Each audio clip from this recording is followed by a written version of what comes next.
If you can hear the rain outside occasionally, sorry about that, the weather's been terrible. Anyway, welcome to another physical media update. Yes, it's been a long time since the last one. It's been about 5 months, I want to say, since the last one. I've just been busy. I've had life and shit, so yeah. But anyway, I've got a fairly decent sized collection. I've got a lot of DVDs, a lot of Blu-rays, a CD, and a cinema ticket. Yes, I have been to the cinema twice this year already.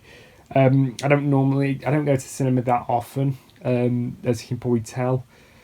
But I'll show off the ticket first, and it is for Superman, the new Superman film. If you know anything about me, you know I could not give a rat's ass about modern comic book movies. There's very few of them I've ever actually seen. I just don't care, about them and so on. But this one, I'd heard genuinely really good things about it, and also, I admit, I partially went into this for political reasons because this film really, really annoyed the shit out of a lot of gammons, and I can fully understand why. But that was all the more reason why I went to see it, just to spite them. And, even without the political messaging, this is just really good. I think, as most people know, this film has an extremely unsubtle pro-Palestine message. Okay, it's a metaphor for it, but you can tell what the film's intending, which I'm all for. I all support. And also, the film is just generally good. I don't think it's as good as the first Christopher Reeve Superman film. But you can't really top that. I've not seen all the Superman films, but I'm genuinely believe the last properly good Superman film was Superman 2. And the last ironically good one was Superman 4. And we watched Superman 4 not too long ago, and yeah, it's so bad it's good. Because Superman Returns was boring and shit, and I didn't much care for Man of Steel.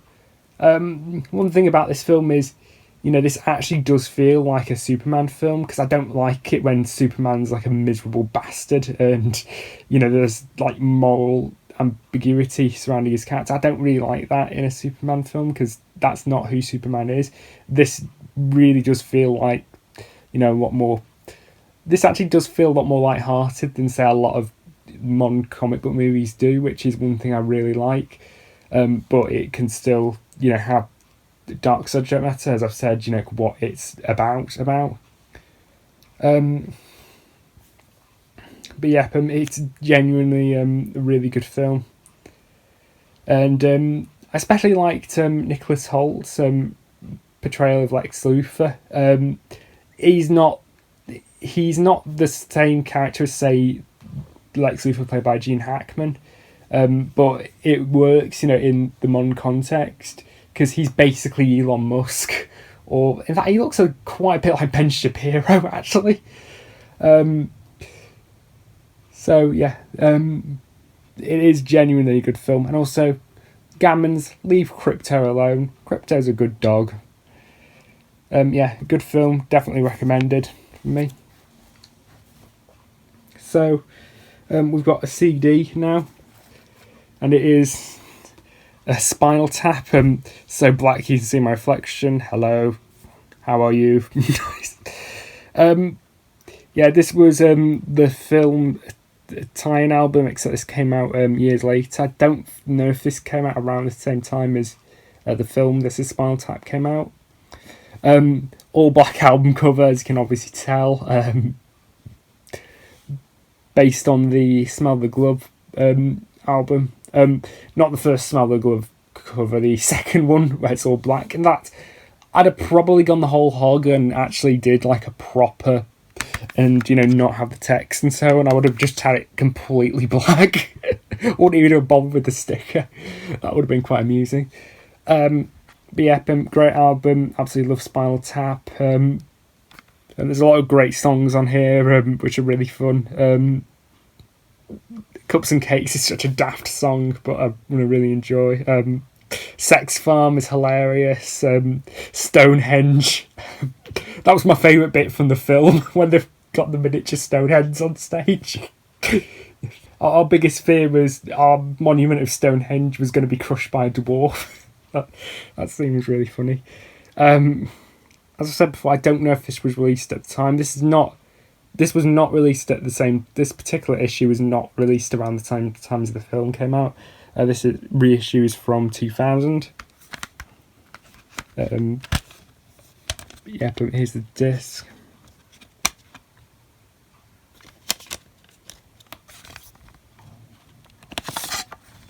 And so we have just the booklet, as you might expect, with lyrics. Some of the other album covers. The review of Shark Sandwich was merely a 2-word review. It just said shit sandwich. So now move on to the DVDs, and I've got quite a few Doctor Who DVDs since last update. First one is the 2017 version of Sharda, notoriously the story that was unfinished. I think they filmed all the location shoots and some of the studio bits, but there was a strike going on at the time and they never got to finish it. This is the 2017 version where they animated the parts that were incomplete. I'm not actually seen this version of Sharda yet, so I can't entirely judge what it's like, but I have seen the 1992 version of Sharda, which was released on the DVD, with the linking bits by Tom Baker. And would Sharda be regarded as the masterpiece it is if it was finished? I don't know, but as on its own, it is a fantastic story and one of the best stories from the latter half of the Tom Baker era. I was never, if you know me, I was never interested in getting this version of Sharda. This came out, as I said, back in 2017, and I've been collecting Doctor Who on DVD since 2016, so of course it's always been there, but I've never had an interest in buying it. The only reason why I got it really was because I kind of feel I want to have like the most up-to-date collection in regards to releases. Short of buying the Blu-rays, because I'm never going to buy the collection Blu-rays. But yeah, one thing that's interesting about this is Sharda was originally written to be a 6-part serial, and it is on the 92 version presented as a 6-part serial, but they don't do that here. Instead they edit the whole thing into sort of a 2.5 hour movie, which I don't know what to make of that. I believe they did do an episodic version of this particular version of Sharda, but that's only on like the Steelbook, the Blu-ray Steelbook, and I believe on the collection Blu-ray as well. And also one thing that is slightly weird about it is for some reason they, on the parts that were filmed in the studio on video, on videotape, they for some reason de-interlaced them, so the whole thing runs at 25 FPS rather than the proper 50 FPS for the studio bits. Other than for consistency, I don't fully get why. I mean, I would have kept it in its original format, but other than that,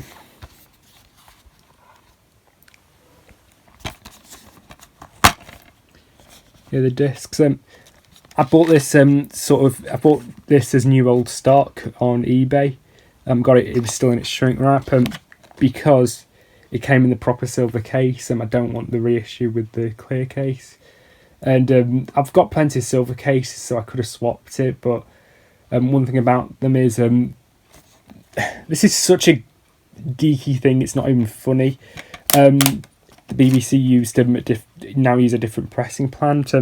They used to use Sony DADC for a long time, and then they switched to Technicolor. All my Doctor Who DVDs are on Sony DADC except the more recent animated ones. So yeah, here's the booklet with the production notes and so on. Can't wait to give this one a watch. I'm still, of course, I'm going to keep hold of this version. This is the one that came in the Legacy Collection box set. Well, I got it for Christmas a couple of years back, so I can't get rid of it. But aside from that, this version, it doesn't have the 92 version on here. It only has the 2017 version and the webcast on there. And this has the 92 version, so if I want to watch the 92 version, I can just pop this on. But yeah, I don't really need to go into detail about this one. I think most people have already seen it. Next one is the most recent animated title to come out, The Savages. This came out back in March, but it wasn't until about a month or two ago when I finally bought a copy. This is the actual DVD. I do remember The Savages being quite a good story, but not really one I remember that much. In fact, they sort of play that up on this particular release. That most people don't seem to remember this one.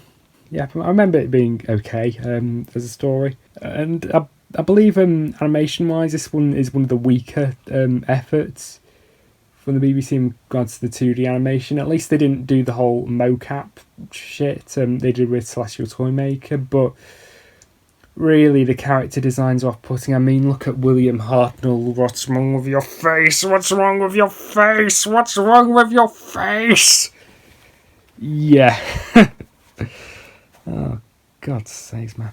He does look like the Joker in this picture. But yeah, here's the DVD it came with. I'm using the reversible sleeve so it matches with the rest. Put it in the proper silver case.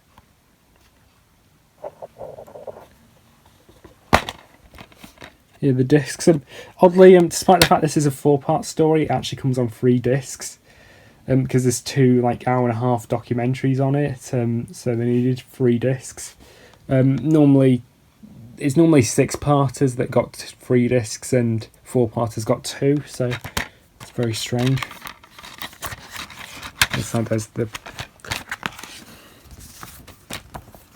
Here's the booklet for production details. And we also have a little pamphlet. What the hell is that? 15th Doctor's Sonic Screwdriver. Fucking hell. Who the hell designed that? Oh, that's something made by Fisher Price. Yeah.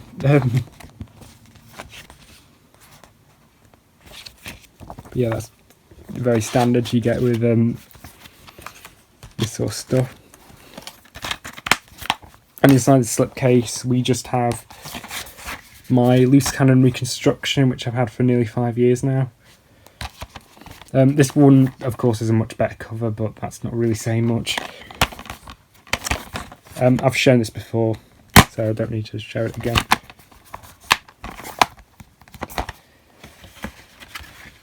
So yeah, that was The Savages.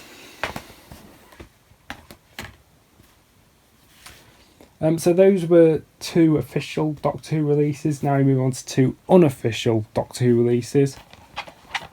I Was a Doctor Who Monster and Who on Earth is Tom Baker, or just Who on Earth is Tom Baker, as I said at the start. These were both made during the wilderness years of the 1990s. These were not produced by the BBC.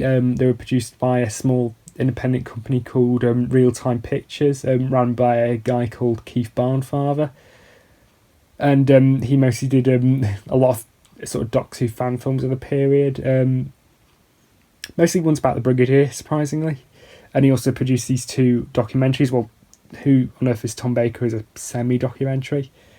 This is I Was a Doctor Who Monster, presented by Sylvester McCoy, who I'll always love Sylvester McCoy. I don't get why people still hate him. But yeah, fantastic documentary featuring interviews with various people involved with this show. It's very similar in feel to the Doctor Who Years videos.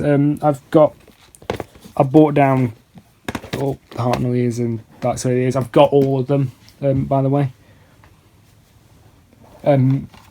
Which is oddly fitting because I believe most of those Doctor Who Years videos were directed by Keith Barnfather, although he's not credited on them. This one feels definitely the most like say the Dalek the early years and Cybermen the early years, because this one has a lot more interviews and documentary stuff with it. I do think in general this is probably easier to watch than the Doctor Who Years videos, because the Doctor Who Years videos were ways to get orphaned episodes out on VHS back in the day, and so this is, and because this doesn't feature any of the episodes, it's not bogged down. In fact, due to rights issues, they couldn't even use clips from the show. Instead of what they did was they'd reenact them, which, you know, sounds a bit stupid on paper, but in execution they actually did do a pretty good job with it. Like there's a part where they'd reenact, I don't know, a scene from, I don't know, the Web Planet or something, and it's got and it's in black and white and it's got filters and stuff, and then they'd move off stage and then it would go back to colour and stuff. So they sort of integrate the reenactments into the documentary parts. And also, unlike the Doctor Who Years videos, they got a lot more people involved with the interview process. I mean, obviously, when you compare it to other documentaries, it's pretty cheap, but quality-wise, it's about the same as the Doctor Who Years videos were.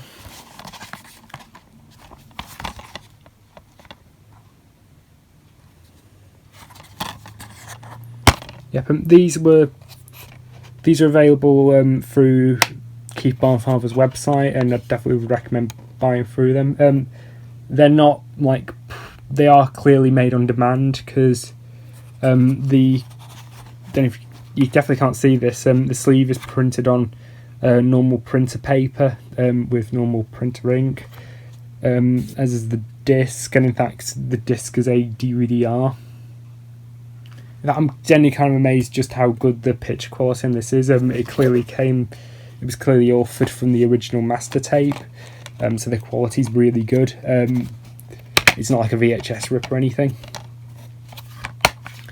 And for some reason, on the Real Time website, you can either order these in either NTSC or PAL.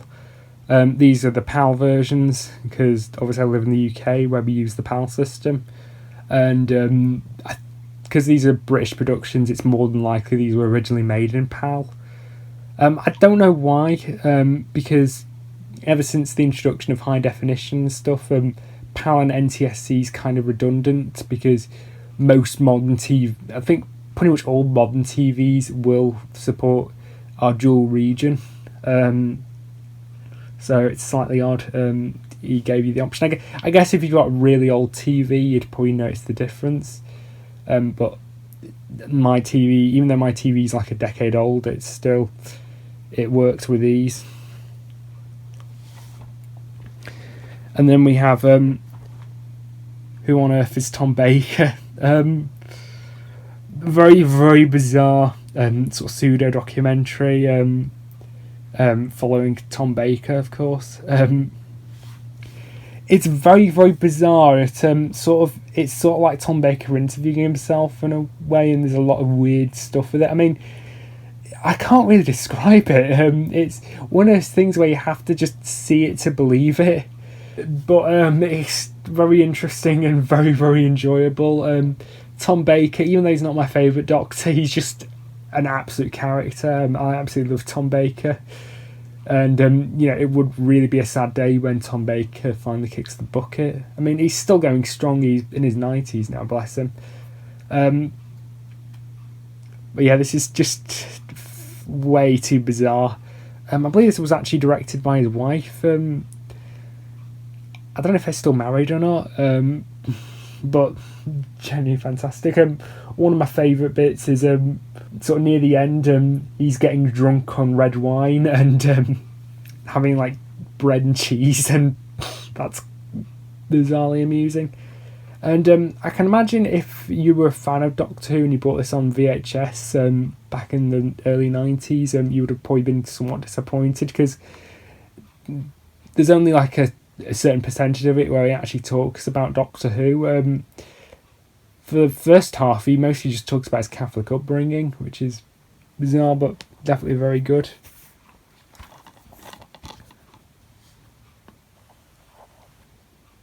But yeah, this was released in.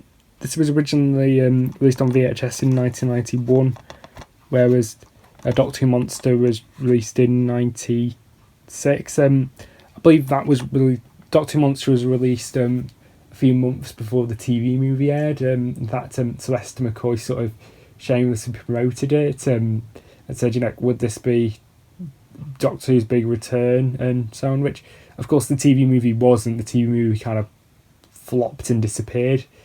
And I mean, it wasn't until a good 9 years later when the reboot came along. Yeah, similar to Doctor Who Monster as well, the cover's printed on standard printer paper and it's a DVD-R, but once again the quality is fantastic. But yeah, definitely worth a watch, definitely worth getting if you're a Doctor Who fan. And because Keith Barnfather is a independent producer and he seemed like a genuinely really nice guy, I'd recommend supporting these. So now we move on to the DVDs that aren't Doctor Who. First one is amazing film, this Head, the Monkees movie. If you don't know who the Monkees are, they were a manufactured band. They were manufactured for a American sitcom. They were sort of like the American answer to the Beatles, that kind of thing. And early on, they didn't write their own songs and so on.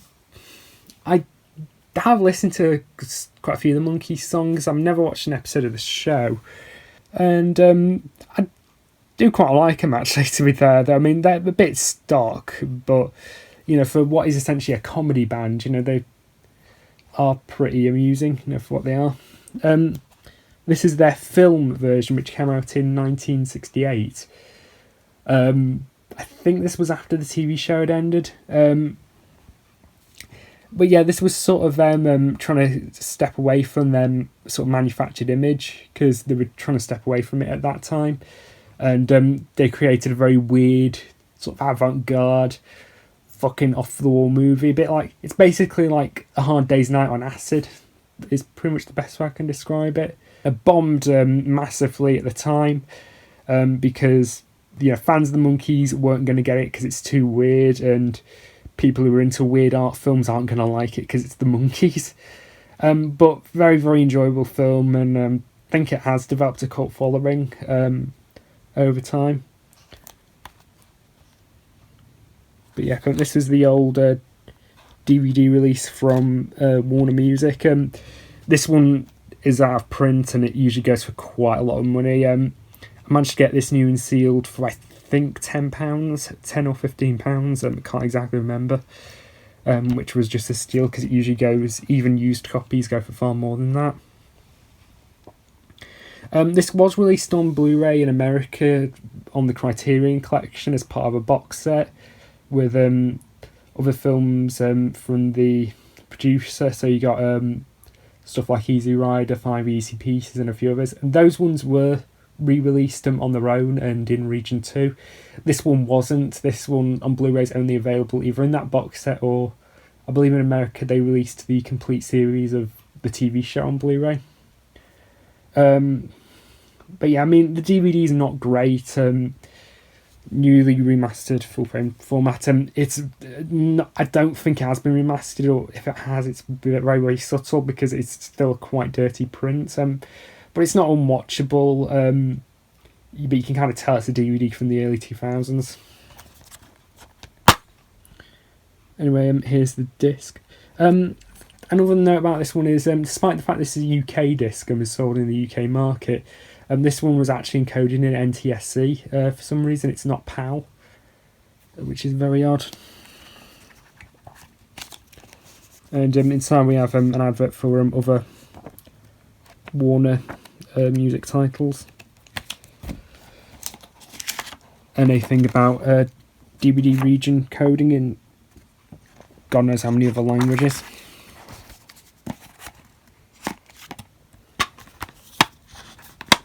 Next up, we've got a very bizarre DVD. Now, this is the film Penitentiary from 1979, which is a sort of prison drama blaxploitation movie about boxing. I have seen the film. I actually saw it last night. It's okay for what it is. Maybe if I was more into boxing, I'd probably get a lot more out of it. But it's fine for what it is. But what's really interesting about this is normally this is very much not the type of film I'd buy usually. So, I wouldn't have seen it otherwise. But what's really interesting is this actually has Fritz the Cat, the Ralph Bakshi film, as a bonus film. But it's not a normal bonus film. You have to pay to watch it. So yeah, very fucking weird. I was going to make a video about me trying to break it, but that was months ago, and I kind of ultimately decided after having a bit of a play around with it, it wasn't really worth doing a whole video on it. But yeah, basically what you have to do is you had to basically either text or phone in to a centralised server, and they'd give you a code. And when you enter that code into your DVD, you get Fritz the Cat. Now, Fritz the Cat is not a particularly hard film to get. Indeed, I already have a copy of Fritz the Cat right here. I rewatched this one not too long ago, and it's actually held up a lot better than I thought it was. It's not perfect, but definitely a very good film. And definitely out of the two films on this, I think this is Fritz the Cat's probably the strongest film. Yeah, from what I can tell, the phone number and stuff doesn't work anymore. This DVD came out in 2010, I believe. As a result, I've tried various ways to get the film to work. Tried it in VLC, and I think if VLC had an angle button, I might be able to watch the film that way, but it doesn't. Make MKV doesn't like the Fritz the Cat part of the disc. Some other software doesn't like it. It's very, very bizarre. It's not... I don't think it's like DivX or something, which was this old DVD sub-format from the late 90s, which was DVD rental, but the DVDs were heavily encrypted, and to this day, and despite the fact... And the servers went down about 25 years ago, and to this day, no one's been able to crack the content of a DivX disc. This one point might be a bit easier to crack, but I'm not sure. I've checked through it in the transfer for Fritz the Cat, because you can see bits of it on VLC. From what I've seen, the quality is identical to this, so yeah, really, really shit quality. Penitentiary's also got really shit quality. It's basically a VHS. If you really like Penitentiary, you probably would not want this version. I'd probably say get it on Blu-ray or something. Since I didn't care for it, I'm not going to upgrade anytime soon. Apparently Penitentiary got like 2 sequels or something stupid like that. Yeah, here's the disc.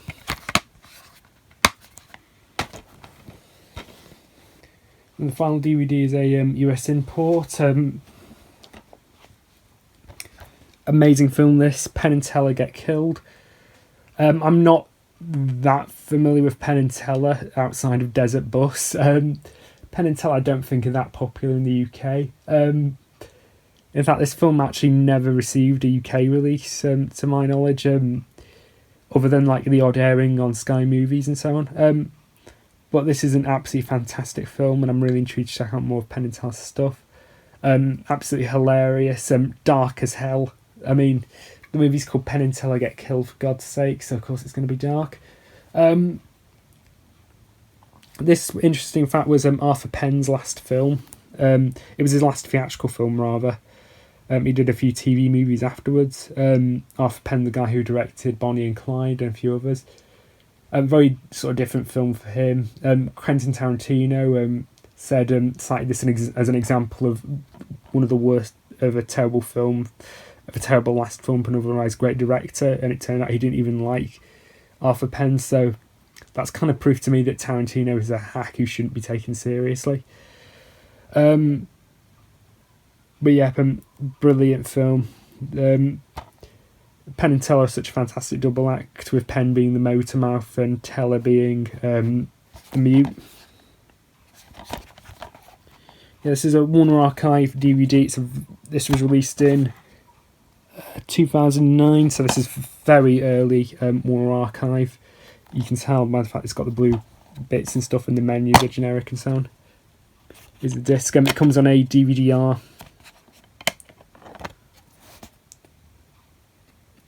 Of course. And what's weird about it is I don't think this was authored properly, or maybe, I don't know if this affects other early archive titles, but this one doesn't seem to. The film itself, it plays, you can play it from beginning to end without any issues. But when it comes to navigating through it, there is some issues with it in the last 25 minutes or so. Like when you skip to the last 25 minutes in VLC just stops working. Power DVD is slightly better, but when you skip to it, the picture just speeds up a bit and then it goes back to normal. On my Blu-ray player, you can fast forward, you can play the last 25 minutes without any issues. But fast forwarding, you can't go any faster than 3x speed, and you can't rewind either in the last 25 minutes. It's not disc rot or anything like that, because I've run it through quite a few different pieces of software.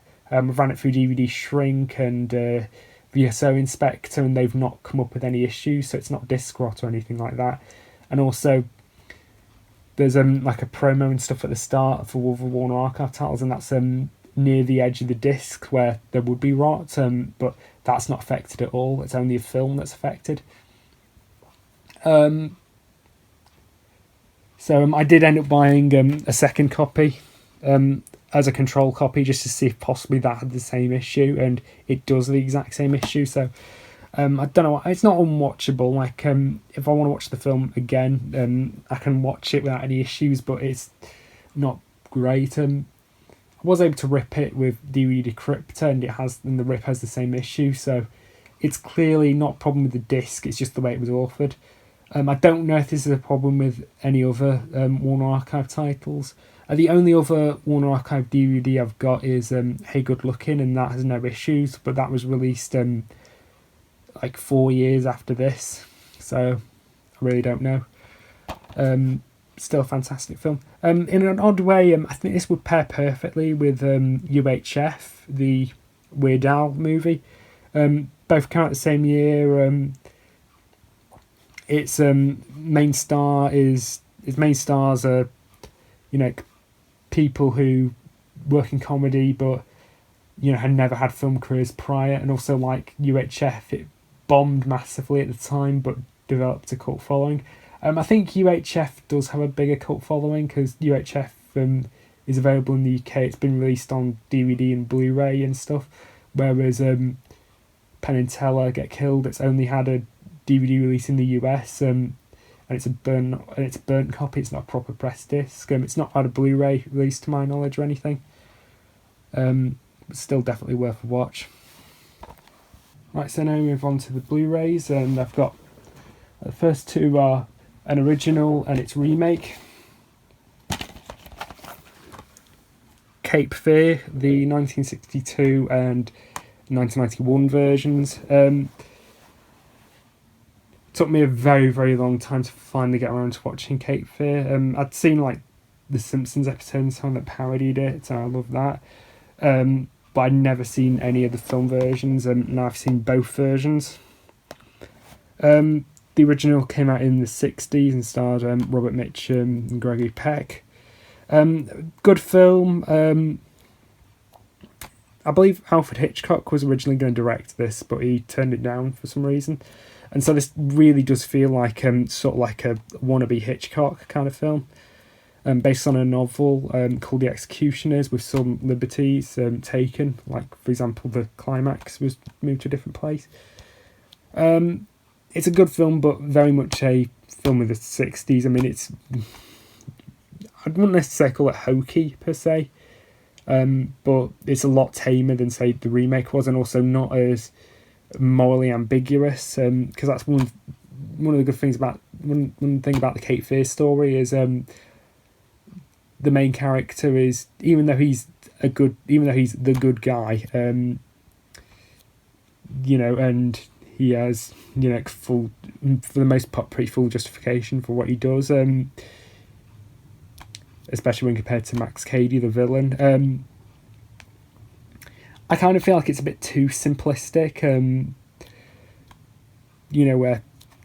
The way they're written. I mean, for one thing, the ending is drastically different than, say, what the remake will later do.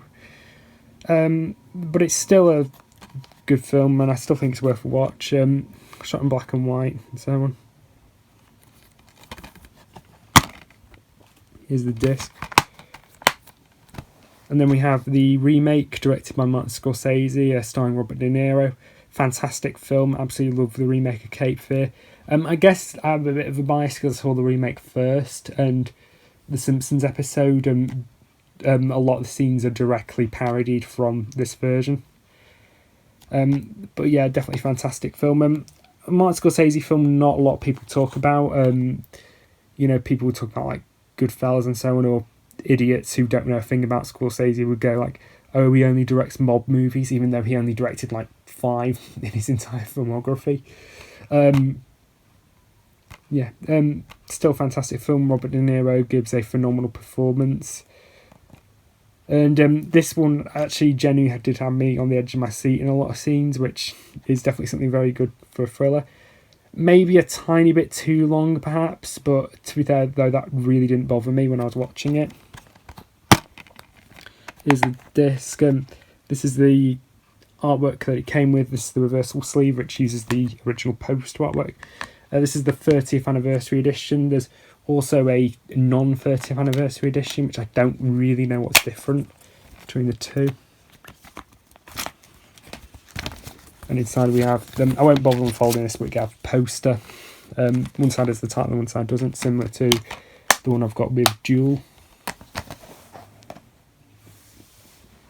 Next one is Raising Arizona, Coen Brothers film. Very good film.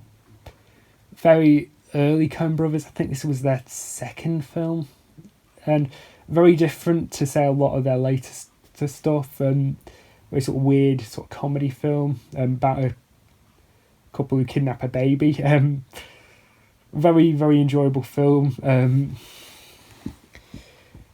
Starring Nicolas Cage. Definitely worth a watch. Not the strongest film from the Coen Brothers, but definitely a very enjoyable one at that. Here's the disc. Next one is all-time classic, Whatever Happened to Baby Jane, with Bette Davis and Joan Crawford. A fantastic film. I watched this last Halloween. Absolutely phenomenal film. Sort of film about two sort of past their prime Hollywood actresses, played by two past their prime Hollywood actresses. Brilliant film, fantastic thriller with some very, very good elements of dark comedy.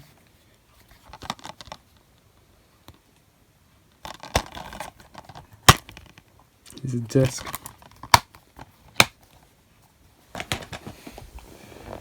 Next up we've got The Conversation, starring the late great Gene Hackman. A film which I've been meaning to watch for ages, but I've just never got around to it. A very good film, maybe a slight bit overrated, but it's definitely a film which I think I need to watch again at some point.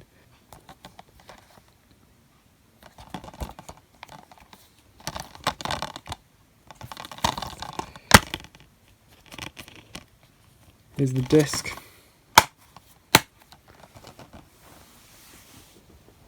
Next up is Prey, Norman J. Warren film. I've seen all Norman J. Warren's films, and this is probably his best film, in my opinion. Very good film, very, very weird film, as you might expect. sort of about an alien. Very similar to Extro, if you've ever seen that, except this came out before Extro. This came out in the 70s. But yeah, brilliant film, very weird film, but very, very enjoyable. This is the Indicator release, which is out of print, except some website was actually selling this for a cheap price, and so I snapped it up when I had the chance. I believe 88 Films are now reissuing this on Blu-ray. Here's the disc. Behind there we've got another couple of Indicator titles. This came with the packaging when I got it. Little advert for the Iron Rose, and a postcard for the company I bought this from.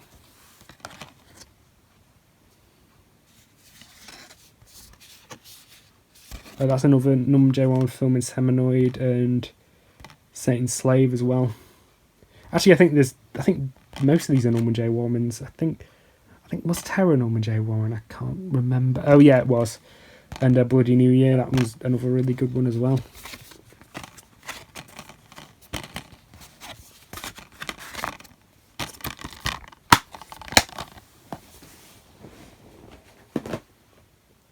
Then we have Flow, Latvian animated film, the one that won the best animation Oscar, which I was hoping Memoir of a Snail would have won, but I'm glad this one won. At least Inside Out Bloody 2 didn't, which, okay, I picked on Inside Out 2. I've not seen it, but with the best animation Oscars, it's always the Disney film that wins. But over time, the Oscars have started to embrace more sort of out there animated films. Yeah, very good film. Told entirely without dialogue.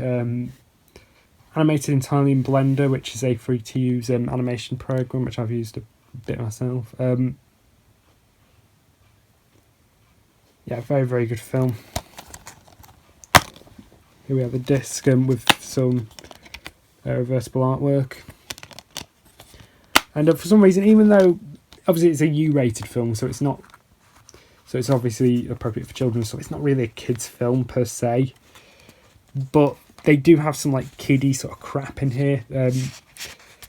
Just an activity sheet, which I'm not going to use at all, as you can tell. Some stickers as well. A bit like my copy of Yellow Submarine.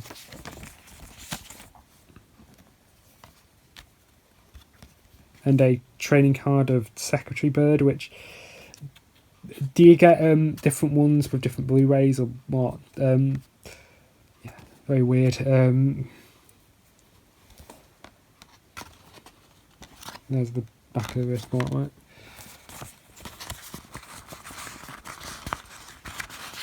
But yeah, that is Flow.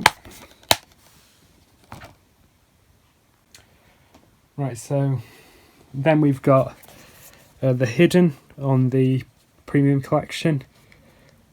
Pretty enjoyable film, sort of a film about this alien sort of parasite that jumps between people's bodies and makes them go insane. Very good film, not perfect or anything, but definitely very enjoyable. Stars Carl McLaughlin from Twin Peaks.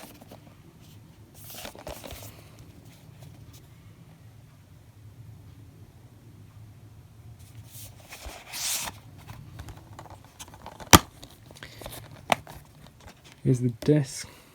So we have some printing on the inside, and we also get just a leaflet for the Premium Collection. Now, this is not a really up-to-date leaflet, up-to-date by the standards of this, because they don't do the Premium Collection anymore, but this one goes up to 89, which is Dr. Zhivago. We also get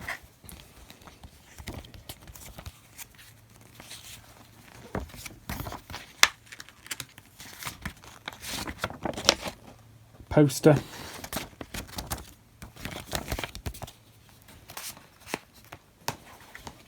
and some art cards as well.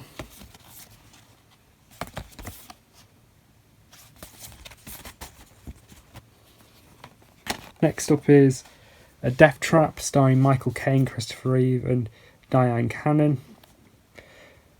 Pretty enjoyable film from Sidney Lumet. Very out of the box for Sidney Lumet, this type of film, and very much a film which you don't really expect like what's going to happen until it happens. But very, very enjoyable film.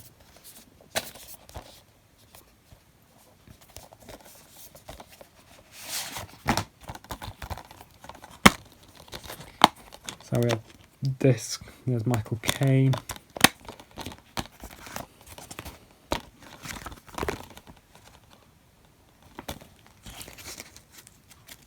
Anyway, and so I get a poster, which I don't know if you can see that, but the printing quality on the poster, this is a legitimate release, by the way. I got this from HMV. The printing quality is not great. It's clearly a reproduction of one of the original one sheet poster, but it's not greatly printed. We get some mark cards as well.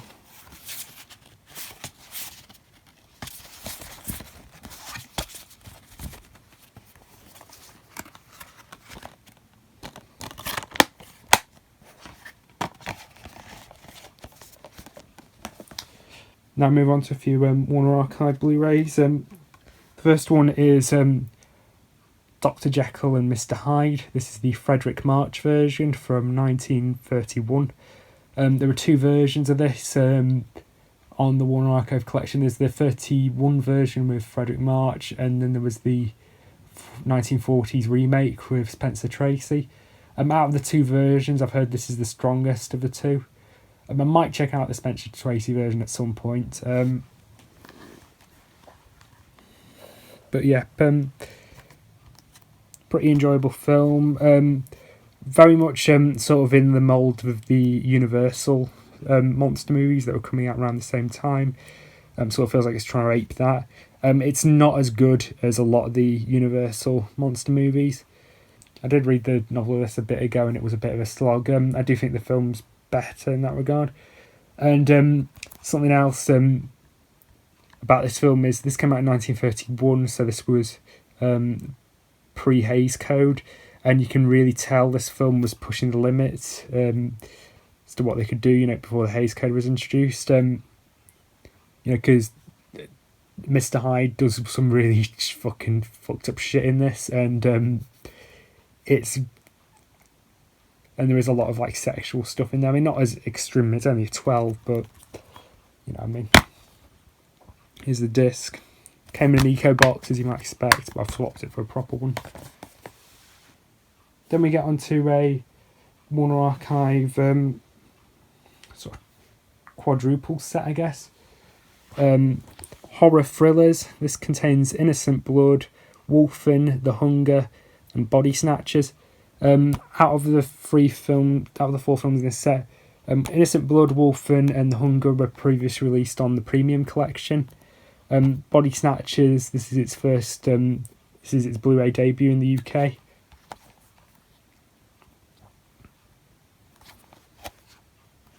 But yeah, a very good set. If you want some of these films, very interesting films. They're sort of, most if not all of them are sort of a mix of horror and crime.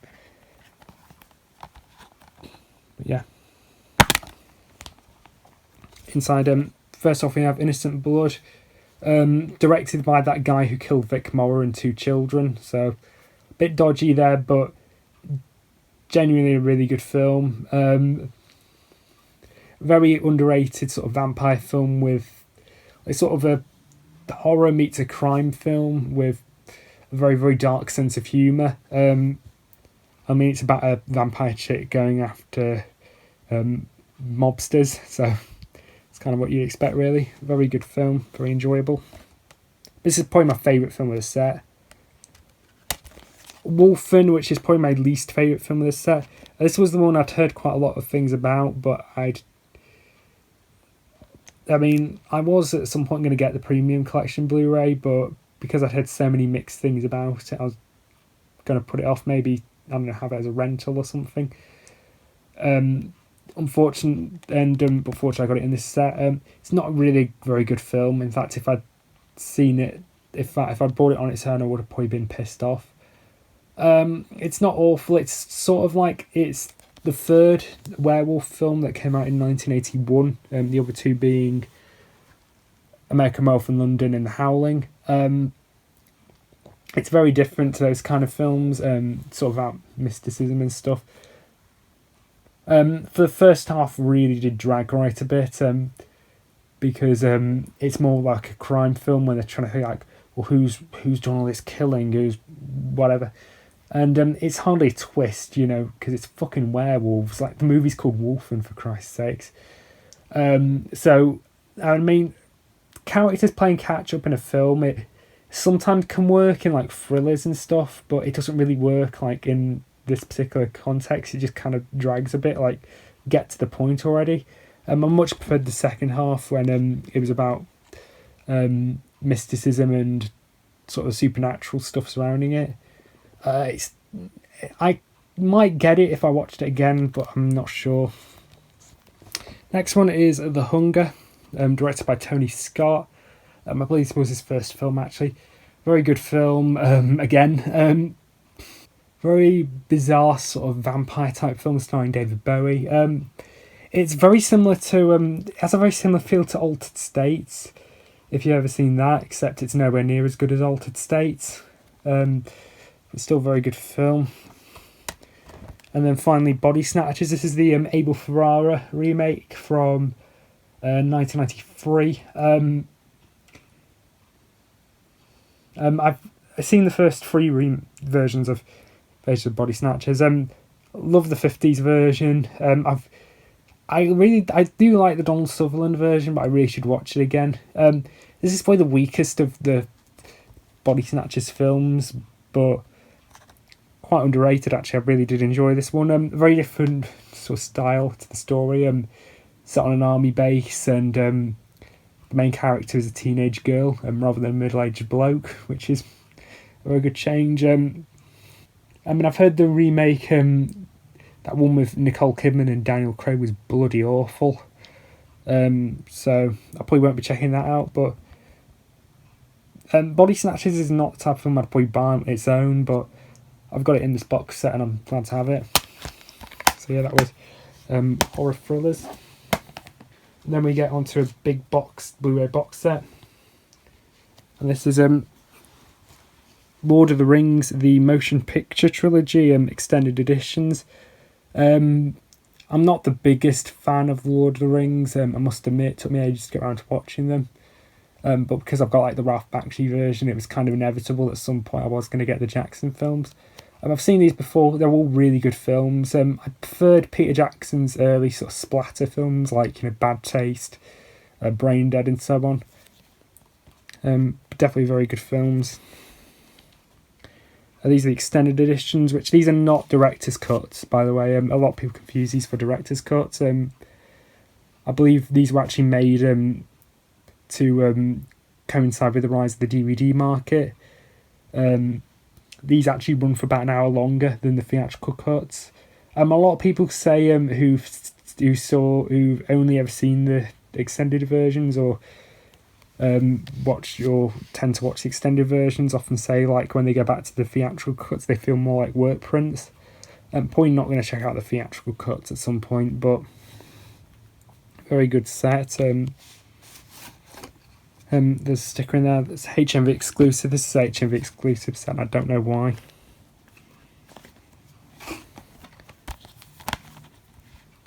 Fellowship of the Ring, probably my least favourite of the trilogy.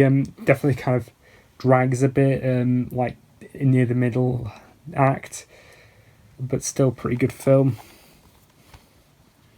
These are all 5-disc sets, so the films are split across 2 discs, and we get a couple of discs of extras. There's the extended version, disc 1 and disc 2 on Blu-ray. The films are split over 2 discs. They're also split over 2 discs on DVD.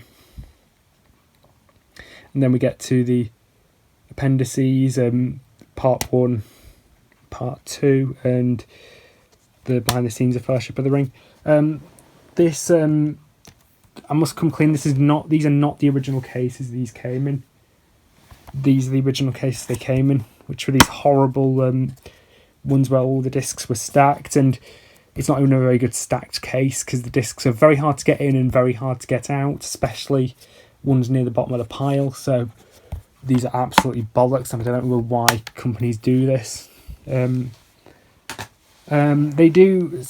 There do exist ones specifically for 5 discs, but they're very, very rare, and I can't find them at the moment. So I bought some 6 disc ones instead. So I've got an extra disc holder on each set. The Two Towers, despite the fact this is very much a middle part of the story, because it's just the characters going from one location to another to another to another. This is actually my second favourite of the trilogy, and I think it's a fantastic film. The introduction of Gollum, who's one of my favourite characters, of course.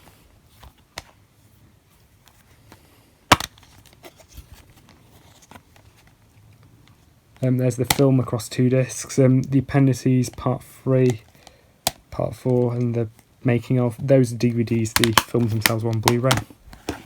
And then we get to probably the best one, surprisingly the only one to win Best Picture, I believe. Return of the King, very good film.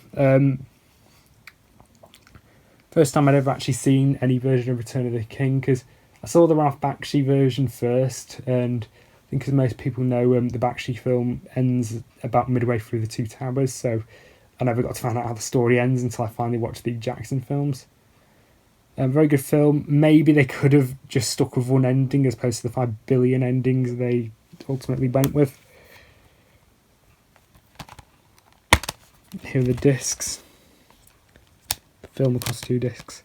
The appendices 5, 6, and the making of Return of the King. So yeah, that is the Lord of the Rings trilogy.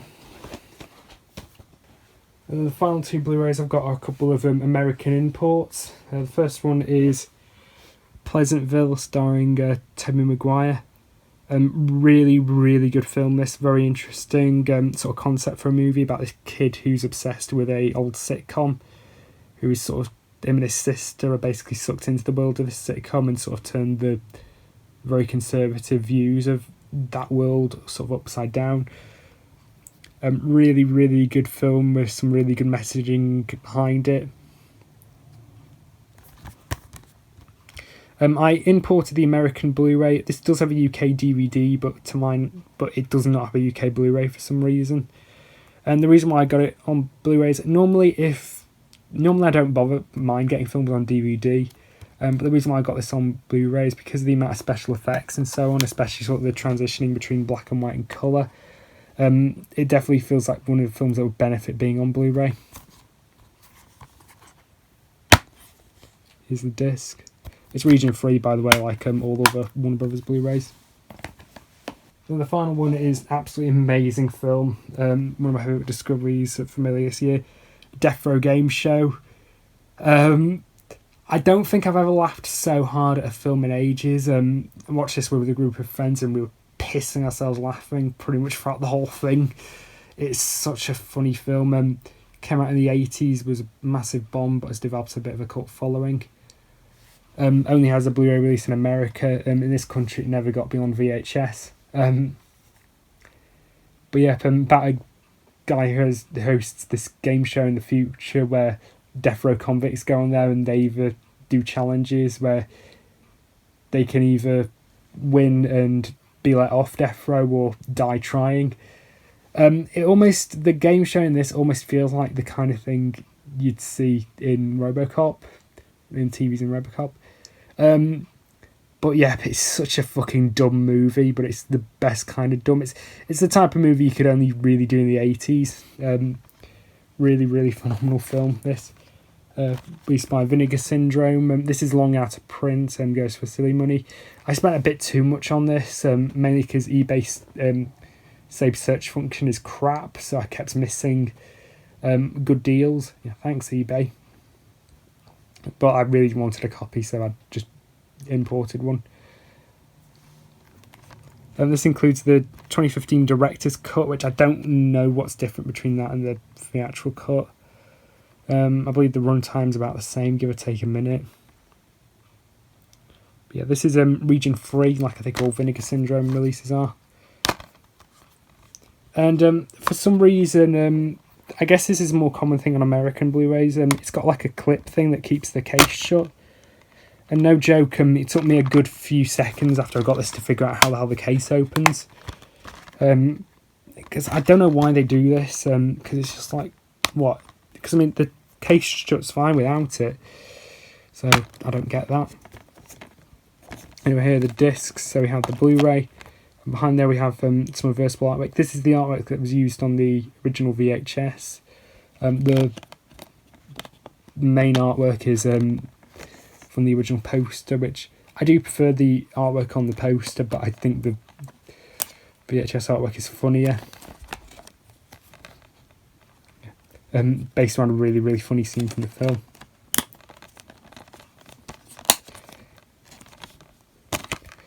But yeah, that's it. That's it for the moment. So long for now.